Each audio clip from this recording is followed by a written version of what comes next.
চিত্রনায়িকা মিষ্টি জান্নাতের বাবা মারা গেছেন গত ৩০ জুলাই।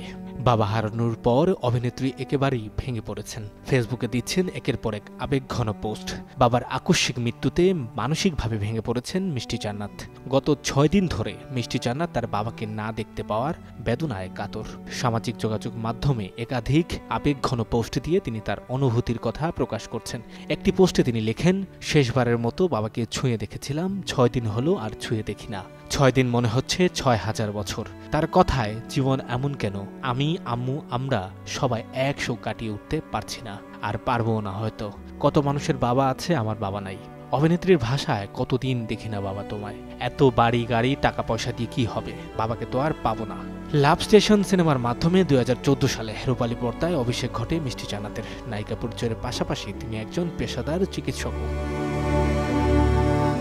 সঞ্জয় দত্ত, যুগান্তর নিউজ।